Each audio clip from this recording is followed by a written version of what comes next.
Hi guys, Chris from Adaptivation here, and today I'm going to teach you how to do control accounts. Okay, so control accounts are, in my opinion, very simple to do. But of course, everything is hard until and unless you know how to do it, right? So that's where I come in. I'm going to help you. All right, so what is the purpose of a control account? Let's talk about that first, okay? So a control account is supposed to help you control certain things. Duh. All right, now let's get a bit more specific. The two control accounts that you have to know about are the debtors control account and the creditors control account, also known as the accounts receivable control account and the accounts payable control account, respectively. Now, what does that have to do with anything? Well, accounts receivable are also known as debtors. Debtors are people to whom we sell on credit. And sometimes some companies are pretty small. They may have 5 or 6 people they sell to on credit. Other companies may have 500 or 600 people. And when you sell the people on credit, they don't pay you at the point in time when you buy the goods, but you want them to pay you eventually. So suppose something happens and the company needs money right away. And they say, look, well, we don't have enough money in the bank account, so how do we get this money? Say, well, look, people owe us money. Why can't we just ask them to pay us? Say, okay, well, how much money is it that we have available to come in? Say, well, we have about 500 accounts, so maybe if we estimate, no, I don't want estimates. I want to know specifically how much money is going to come in if I call in my debts, or approximately how much. So, 500 accounts.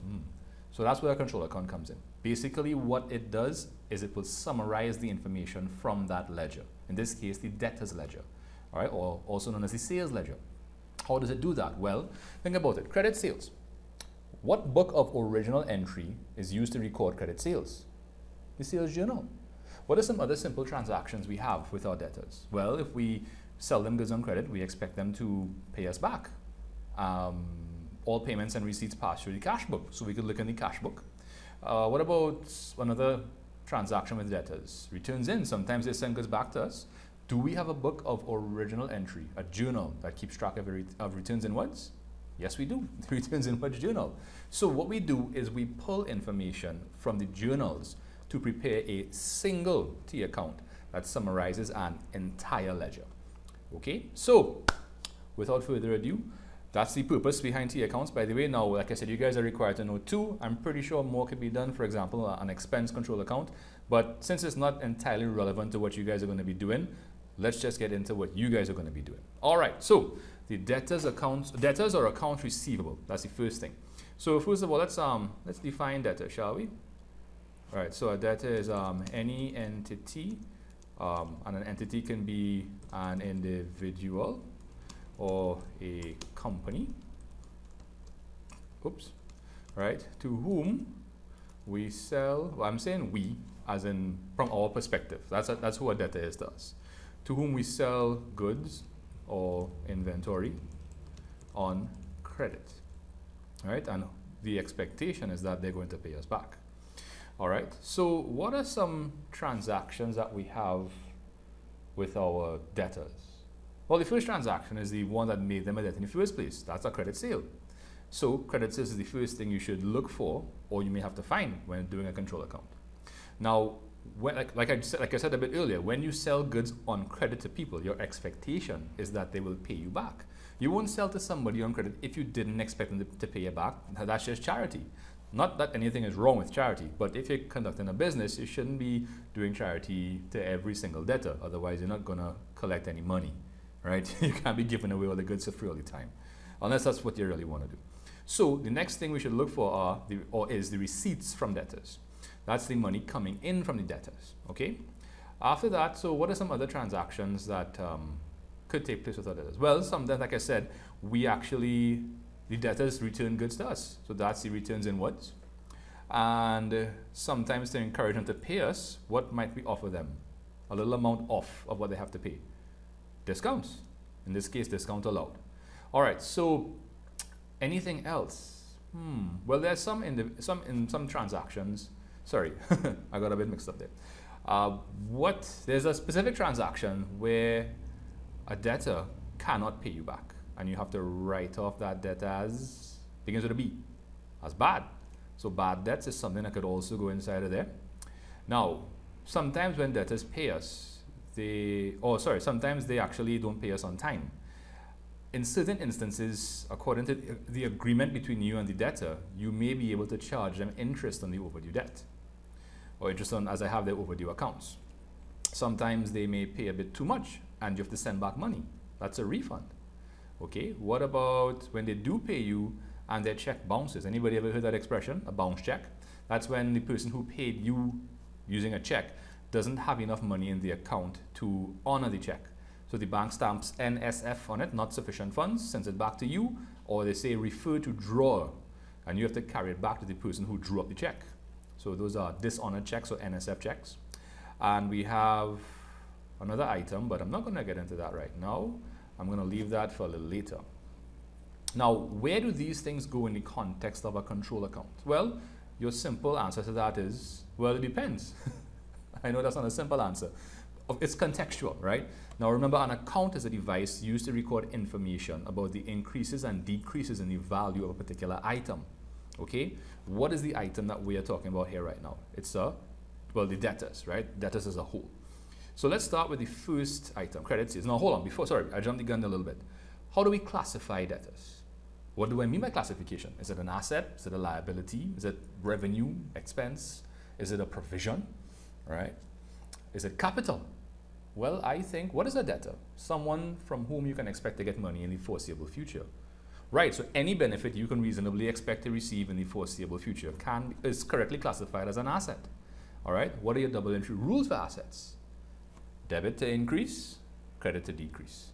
I don't know if I pointed on the right sides there. I'm watching the record. Anyway, sorry, I'll cut all that out. Okay, going again. Right, so debits increase asset values, credits decrease them. So let's talk about this first transaction, which is credit sales. What side do you think credit sales will go on? Well, when we make a credit sale to a debtor, what happens to the amount of money the debtor owes us? Well, that's the initial cost of them owing us money, so that's going to increase it. So that's going to go on the debit side. And for receipts from debtors, when they pay us back, what do you think that's going to do to the amount of money they owe us? It's going to decrease it. And to decrease an asset, you have to credit the account. The same goes for returns inwards, as well as discounts allowed. If they send back goods to us, do they still have to pay for those goods? No. So the debt or the asset in this case has to go down. Discounts allowed are amounts by which we reduce the debt, right? Bad debts, well, yeah, those will reduce the debtor's balance because we have no choice in that matter. We're not going to get the money, so we can't, in good conscience and ethically, keep that amount on the books as an asset. We can no longer reasonably expect to receive it in the foreseeable future. What about the rest of the items here? Right? Some of these might be a bit counterintuitive. Interest on overdue accounts. Now, if you charge somebody interest, does that mean they have to pay you more, less, or the same? Well, if you're charging interest, they have to pay you more money. So your interest on overdue accounts goes there. Refunds actually goes here as well. So you may be saying, well, Chris, refunds reduce the amount of money debtors owe us. Well, I hear what you're saying, but I want you to think about it from this way. If you give somebody a refund, you physically pay them. In what book of original entry do we record all receipts and payments? The cash book. Now, if we make a payment, on what side of the cash book do we record that? That's the credit side. So if it's on the credit side, the other account affected by the transaction has to be debited, which in this case goes, well, like I said, it's here, refunds are there. Now, what about dishonored checks? Now, dishonored checks are basically reversals of receipts from debtors. When the person first paid you, their debt would have decreased.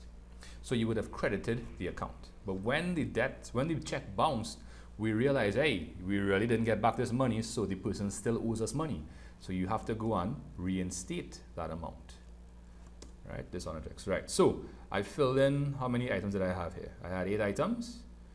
All right, well, yeah, 8 items, and I have 8 items here. So why do I have so much more space? Because there are a couple extra items. The first thing we should be asking is, well, what about the opening balances? Good question. All right. Assets. On what side of the account are balances usually brought down for assets? Debit side. Balance brought down. Now you're noticing I'm putting a DR there for debit. All right. I'm putting it just for the sake of illustration. right? And yes, this is the credit side, and it says debit because after the, sorry, I don't want to put that there, my bad. I have to leave room for something. Right, so when an item is carried down from the credit side, it's going to be brought down on the debit side. Right. Another reason I'm putting DR to emphasize debit is because sometimes debtors have credit balances. So you may be saying, well, how come? How can a debtor have a credit balance? A credit balance is not an asset balance. Assets have debit balances and liabilities have credit balances. So if a debtor ends up with a credit balance, do we then classify them as a creditor? Is it then a liability? All right, so don't get too crazy. Yes, assets have debit balances. Yes, liabilities have credit balances. However, if your typical relationship with an entity is that you sell to them on credit, they are your debtor. Now, sometimes they may overpay you, and you said, okay, well, we'll just give them a refund. But what happens before, in the interim, between when you realize you have money for them and when you actually pay them? Well, between those 2 days, you owe them money, so it is a liability. It's just that the asset will have a credit balance. All right, so balance brought down. Whoops, wrong bracket. What is going on? Right, credit. Okay, there you go. And of course, if you can have a credit balance at start, you can also have a credit balance at end. Balance carried down, credit. Okay, and of course, balance brought down, credit. Now, you don't have to write these things the exact way I'm writing them. You can literally write out credit balance brought down, debit balance brought down. You can write out the word credit or debit, right? Credit sales, a matter of fact, in some questions, you're going to see sales journal. Why is that? Because what book of original entry or journal records sales, credit sales specifically? The sales journal, right? Sometimes you're going to see cash book for the debtors. That's because all receipts must pass through the cash book. Sometimes you're going to see returns inwards journal or sales returns journal. Why? Because all returns inwards are recorded there. All right. Now, there's one other item that goes here, and it is called set-off. Now, what is a set-off? A set-off is a cancellation of common debt. What does that mean? Simple example. Let's say I owe you $20. Okay, so I have to give you $20, right? But let's say at the same time, you owe me $25. So I could give you $20, you could give me back $25, or you could just give me $5, right? So if that's what we did, what did we do to the extra $20 we each owed each other? We canceled it off. We set off or canceled the common debt. I owed you $20, you owed me $20, plus an extra $5. So if you owe me $20 and I owe you $20, let's just cancel the debt. Let's call it even. But if you owe me an extra $5, well, that has to come in. Right. Now, it's not the excess that we're worried about or we're catering for here. It is the common amount that we're catering for. Okay? So that's what a set-off is. And the set-off, like you said, is a cancellation of debt. It's a decrease in a debt. So therefore, we have to credit the asset account in this particular case. All right. Okay. Those are the majority of the items you should see at this level for a debtors control account. If you see any other items, ask yourself, how is this item affecting the amount of money owed to me if it's a debtors control account? Right? If you can't answer the question and you have a 50% chance of getting it right, there are only two sides to an account. All right? So don't panic yourself. Okay? Make a decision and stick with it, and then go with it and forget. All right? Okay, so does anybody have any questions on the debtors control account? Anybody? Anybody? No? So let's do the creditors now. All right. So just permit me to switch my pages. All right, creditors. Now, who are creditors, right? Creditors are entities from I have my fingers misaligned, from whom or which. Wow, my typing not on point today at all, boy. Take your time. When things are going wrong, sometimes you have to slow down, right? From whom or from which we purchase goods, goods or inventory. I know some of you guys like your fancy terminology on credit. All right, that's a relatively simple definition. You don't have to go overly fancy. Right, and how do we classify creditors? These are usually classified as classified as liabilities. Why is that? Well, if we buy something on credit, it means we didn't pay for it, which means we therefore owe money. So we have an obligation to transfer resources, money, at some point in time in the foreseeable future. And that is the category, that is the our definition of a liability. Okay, so, oops, that disappeared. All right, it's not a big deal, but let's put it back. All right, so what are our double entry rules for liabilities? Well, we have to credit to increase, debit to decrease. I think I got that right this time, right? Okay, maybe. If not, well, forgive me. Okay. All right, so credit liabilities to increase, debit to decrease. They're the opposite of assets, so therefore they follow the opposite double entry rules. Now, what are some transactions that we have with our creditors? Well, the first thing is, how do they become creditors in the first place? We have to buy goods from them on credit. Credit purchases, right? So that's the first thing. And just like in the case of debtors who we expect to pay us, we are expected to pay our creditors. So payments to creditors is the next item. A parallel that we could have is the returns outwards. We also have a parallel discount received in this particular case.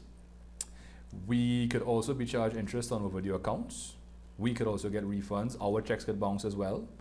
And we also have one or two other items, opening and closing balances, and the set-off. The set-off goes here as well, and it's not a different figure, but we'll get to that shortly, right? When we're doing questions where you guys can actually see figures.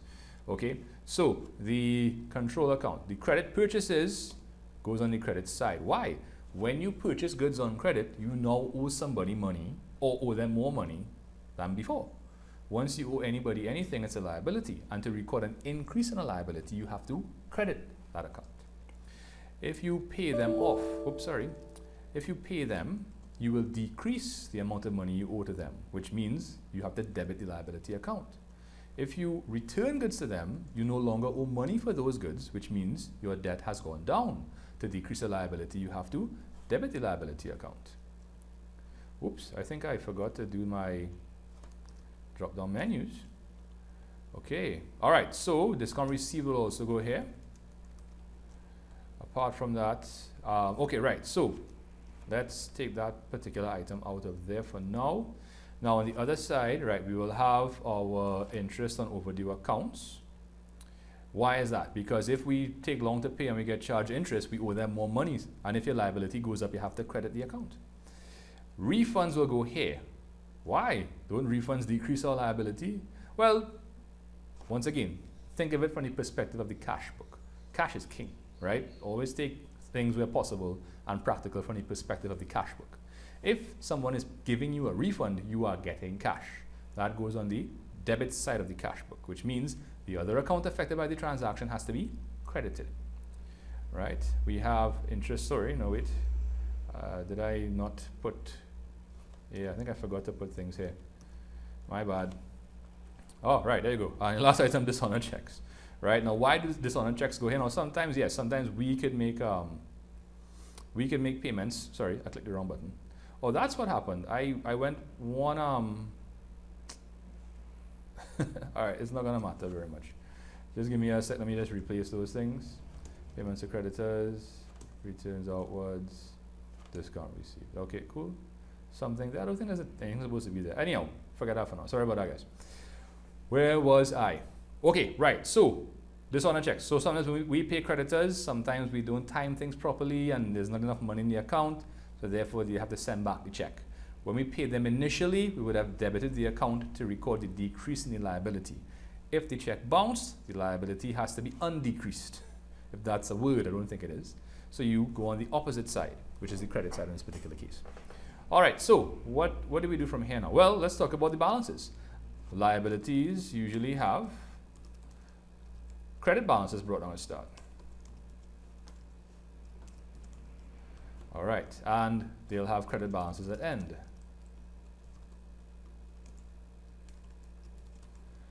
Right, and that will, give me that, skip a line, right. Balance brought down. Cool. Right, so just like how the debtors control account could have credit balances, which is an irregular balance for an asset, the creditor's control account can have debit balances, which is an irregular balance for a liability, right? So let's put those in first, and then we'll talk about why they could have debit balances, right? Because clearly trying to multitask today is proven to be a bit challenging. Not sure. Or even single task. You know, sometimes, guys, that's how it goes. Sometimes you're trying your best at certain things and it's just not working out, so just do what you can do, all right? Don't give yourself too hard a time. Now, I think I have most of this stuff filled in there. Right, there's one more item that has to go here, which is the set off. Right, I know that was gonna happen. Okay, so let's put that here. Right, and we'll do set off. All right, so I was to talk about this first. Let's go back there. Sorry about that. Sometimes the refunds do not come before the end of the particular month in which we realize we have a refund to get. And in that case, the creditor will owe us money. So essentially, it becomes an asset, at least temporarily, right?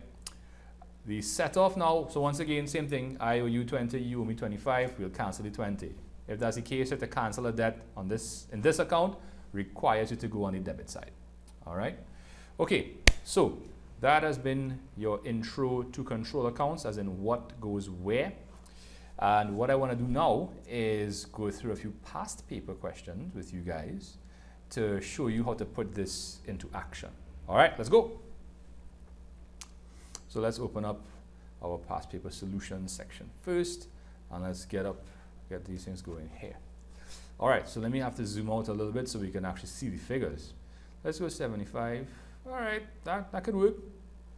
All right, so you know, Lara Bryan is from the 2010 paper. All right.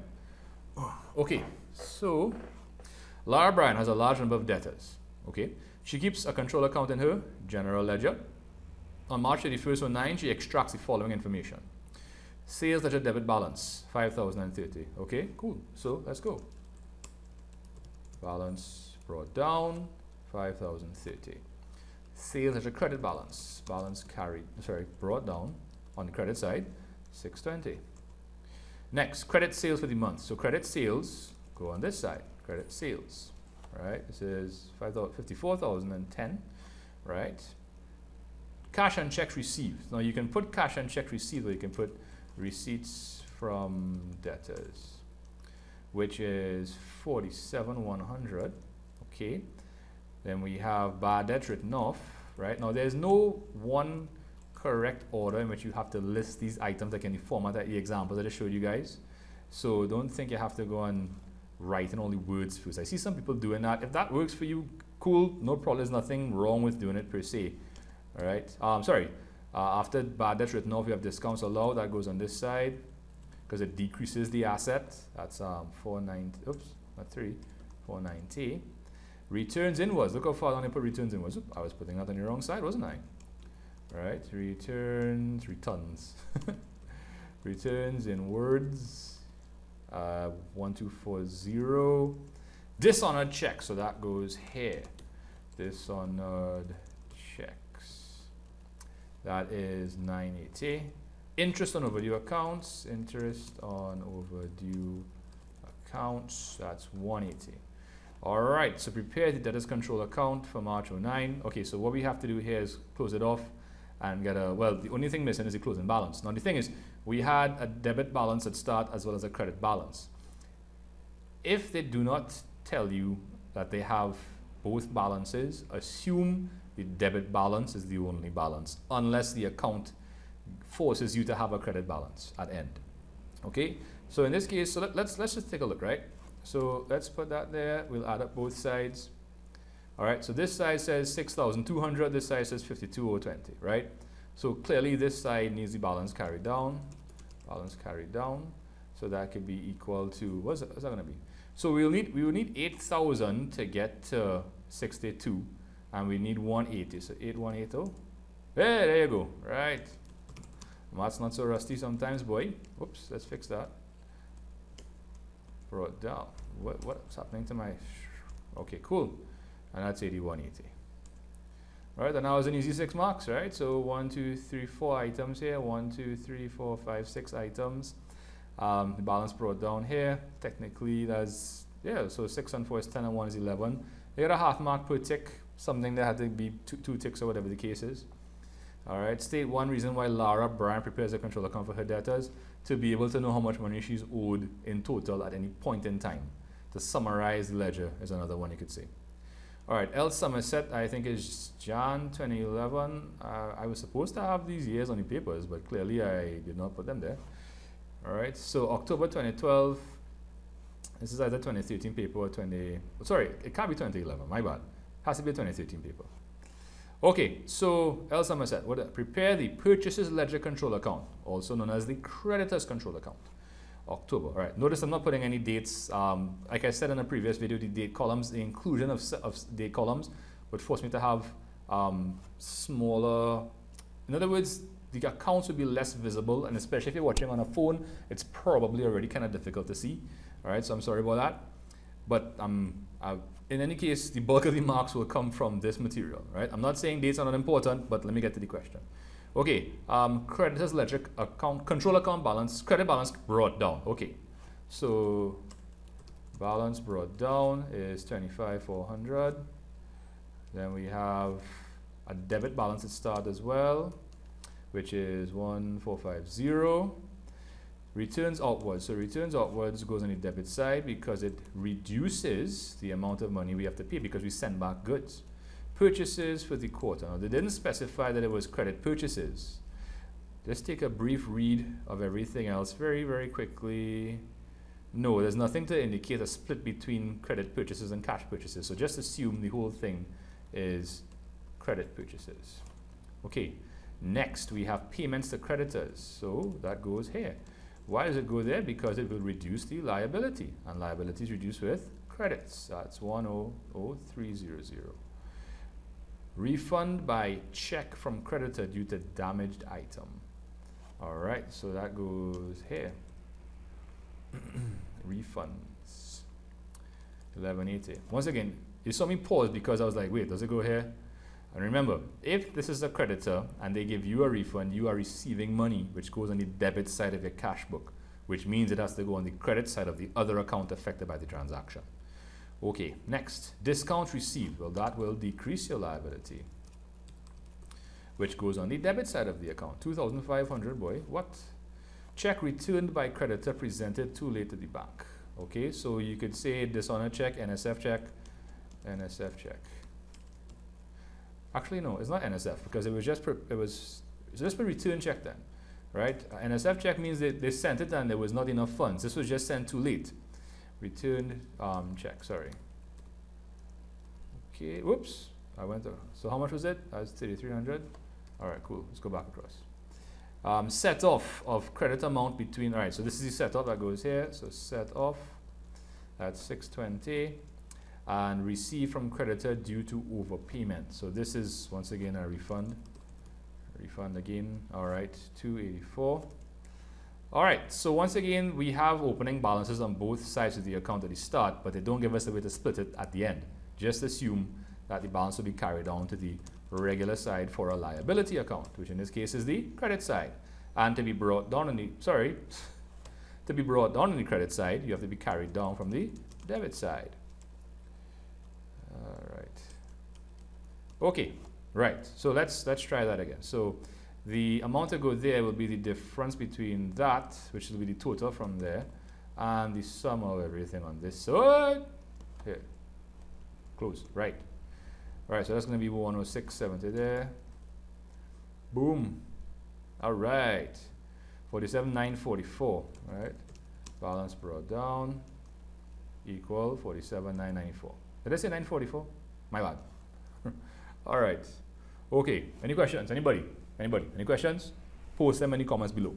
All right, guys. So I'm seeing we're approaching the half-an-hour mark here, and I do want to work a couple more past paper questions, right? But if the video is getting too long for you, take a pause, use the bathroom, get some water, get something to eat, come back. It's here. It's not going anywhere, right? Okay. So while you do that, let me clear off everything from here so I can do another question. Whoops. All right, so JT Enterprises. JT Enterprises Okay, was it 2014? Aha, you're seeing it 2014, right? And I did like JT. I did, because it was not as straightforward as some questions were in one particular respect. All right, so I'm hoping you guys can see it here. Once again, if you guys want to get past papers, I am not going to give it to you. Please go to cxe.org or store.cxe.com or cxe-store.com. I'm going to put a link in the description below. Just take a look at it. You can pay for a subscription for a month. It doesn't cost that much. You can, if you're saying this at the start of Form 4 or even at the end of Form 4, you can get a subscription for a year, and you're going to have access to a whole bunch of past papers. All right? So deal with that. So first step in answering a question is to read the question. JT Enterprises, whose purchases and sales are all on credit, prepares control accounts at the end of every month. At the end of April 2014, JT Enterprises provided the following information on its accounts payable and its accounts receivable. All right, accounts payable, accounts receivable. Note, a firm, Escrow Limited, is a supplier and a customer of JT. Well, that's a setup for set off. At 30th April, Escrow Limited's balances in the sales ledger of JT Enterprises were as follows. Purchases ledger 1050, sales ledger 375. The firm sets off the appropriate amount through the control accounts. Okay, so like I was saying, a set off is a cancellation of common debt. So purchases ledger is how much we owe them. We owe them 1050. Sales ledger is how much they owe us. That's 375. Now it really wouldn't matter if we owe them or they owe us. We always take the smaller figure. The smaller figure here in this case is 375. There's no need to calculate anything. All right. So what we're gonna do, I'll have debtors first. They have creditors first. Really doesn't matter, to be honest. So let's just do. I have debtors on top here. Let's do debtors, right? You know what? Keep in mind. Let's start with accounts payable. Opening balance is 5,100 on the credit side. So balance brought down 5,100 on the credit side, and we have a debit balance. Balance brought down. That's 310. Okay. Purchases for the month of April. Right. So once again, they didn't specify credit purchases, but because we have no information otherwise, you can assume relatively safely that it is credit purchases. Right. Purchases returns. Purchases returns. How much is that? 620, 620. Payments to suppliers. All right. This is payments to creditors. Payments to. Oops, I went to put creditors and change my mind. Yeah, so if you guys hear me typing really low, I tend to type by pressing very, very hard. That's the bad habit I have. Discount received, right? Discounts received. 1,200. Prepayment to check. Right, so this is an example of an item that did not appear in the examples in the formats. Prepayment by check to suppliers. A prepayment means we paid in advance, but it is a payment nonetheless. And if we're paying our suppliers, it means we're reducing our liability, albeit in advance. We're still reducing our liability, which means it's going to be on the debit side. So we can put prepayment. All right, keep it simple. You don't have to be too fancy. 3450. Late payment charge. Late payment charge means that they charge us for paying late. So that's going to go on the credit side because we have to pay more, and it's going to increase the liability. Late payment charge, 45. Closing balance on the debit side. So to be brought down on the debit side, you have to first be carried down from the credit side. Let's put that here. Right, I like to make sure my closing balances line up. Right, and of course the balance we are missing is our closing debit balance, which will be simply the difference between this total minus this stuff here. All right, so let's just. All right, so right, I knew that was going to happen. All right. Okay, there we go. 3585. Now, some people ask, so do we have to carry down the balances, have to bring them down? I prefer to do that just for the sake of completion, to be honest. If you don't have enough room in the formats given to you by on this paper for CSEC, don't force it. The important information is up here. All right. I would say always include it just to be safe. All right. Hold on. We forgot something, didn't we? We forgot the set off. or I forgot it, right? You guys weren't doing this paper, so it's not your fault. All right, so on which side will the set off go? It'll go on this side. So we have to go set off. And how much is it? 375. 375. Right, and the balance updates. If we pay attention to what we're doing. Right, 3210. All right, there you go. So once again, as you can see now, the beauty with Excel is I can make that adjustment very easily. If you guys happen to run into that situation in the exam, if you forget to put in an item and you've already balanced it off, you cannot use correction fluid or white off or white out, whatever you want to call it. You need to use single strokes or double strokes. Don't scratch off anything and leave yourself with less room to write your corrections. All right? If it comes to it, you have an extra page or two at the back of the exam, but that's going to take more time to write over everything, especially if it's just one item you're missing. So try not to have to write over the whole account, right? Try to fit it in somehow, legibly, okay? But yeah. Okay, debtors control. Let's see. Opening balances. So let's go here. So we have balance brought down. 9360. So that's an 8. 9360. Whoa, what went on there? Hello, hello. Balance brought down. On the credit side, 470. And we have sales for the month. So sales will go here. That is 87,890. We have sales returns, which will go on this side, 1330. We have receipts from customers, or debtors receipts. Did I put right? Receipts from debtors, which is 69,110. After receipts from debtors, we have discounts allowed. Sorry, I went on the wrong side. Discounts allowed, which total 1200. Then we have bad debts, which go for 1320. And I'm gonna have to insert a couple of lines here. Okay, after bad debts, it says customers check return. So returned check, that is 970. And yes, set off. Remember this time, right? So 375. And we're gonna have a balance carried down. That's what I want to pay. Balance carried down from this side, which is 550. And that's gonna be brought down here. Balance brought down, that's going to be equal to 550. Okay, we need, of course, the balance carried down from this side. Look at that, I can probably take out this extra line here. Okay, right, okay, cool. So let's get that balance going. So that's going to be equal to this total minus the sum of this item here. Boom.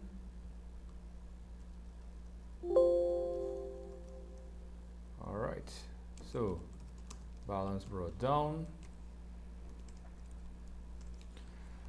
equals 24,965. All right. Okay, so those have been some examples of how to tackle past paper questions for control accounts. I really wanted to do 2 more from 2017 and 2018, but the time for this video has already exceeded my maximum time that I would like to put up. I will try to do another video with a few more questions on control accounts and put that one up as well. If not, however, this will have to suffice. Okay, guys. So I want to say I hope that the quality of the video of my face was a bit better this time. I used my phone instead of the webcam on my computer, right? So Microsoft, you have some work to do about fixing the quality of that particular issue.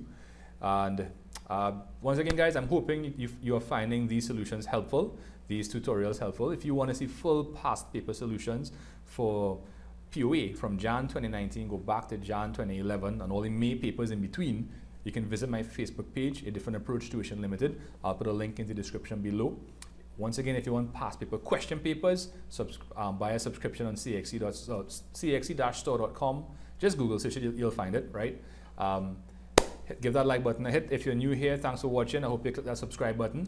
And if you have any requests about topics, please feel free to let me know in the comments below. Or if you want to email me, you can do that as well.